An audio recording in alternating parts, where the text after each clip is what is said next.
اچھا یہ بتائیے کہ ایک ادیب کی حیثیت سے اور ایک عظیم الشان ادیب کی حیثیت سے بنیادی محرک آپ کو کیا نظر آتا تھا؟ یعنی یہ ان کے اندر کی تخلیقی قوت تھی جس کا اظہار وہ کرنا چاہتے تھے، یا شہرت کی خواہش تھی، یا صرف روزگار کا سلسلہ تھا؟ آپ نے کیا محسوس کیا؟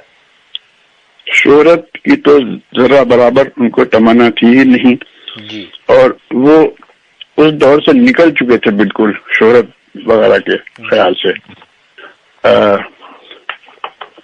ان کو افسانہ لکھنے کی امنگ تھی بالکل، اور وہ آخر میں ان کا یہ حال ہو گیا تھا کہ ہر وقت وہ افسانہ لکھنے پر قادر ہو گئے تھے، یہاں تک کہ ایسا تھا کہ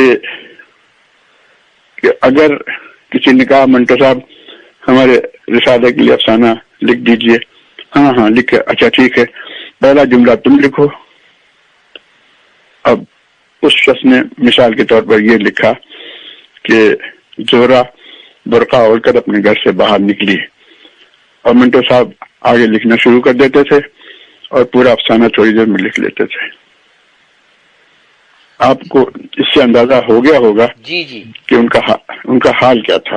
جی بالکل بالکل، اور ان کا وہ ہمہ وقت بالکل ایک تخلیقی کیفیت میں تھے۔ جی بالکل۔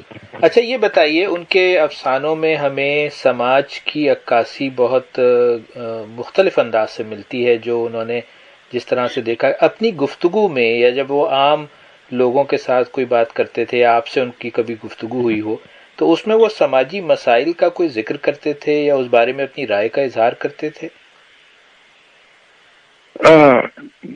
نہیں، مطلب کوئی اس میں ارادہ نہیں شامل ہوتا تھا، اور اگر کوئی مسئلہ آ گیا تو اس پہ گفتگو کر لیا کرتے تھے، اور کبھی کبھی ایسا بھی ہوتا تھا کہ وہ کوئی واقعہ سناتے تھے۔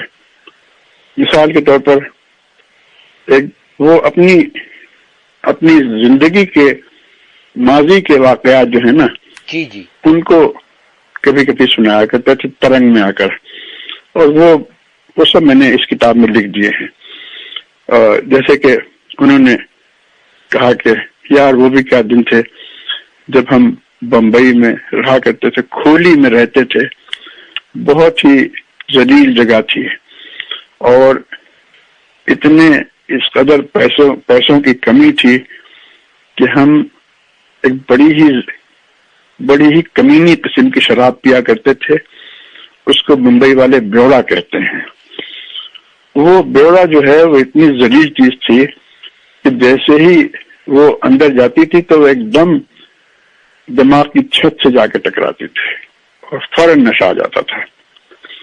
تو وہ بھی دن تھے، اور پھر اور ذرا سی باتیں انہوں نے بتانا شروع کی، تو میں نے کہا منٹو صاحب یہ سب کچھ آپ مجید کا ماضی کے عنوان سے اپنے افسانے میں لکھ چکے ہیں۔ اچھا ٹھیک ہے، لکھ چکا ہوں تو وہ بھی ٹھیک ہے۔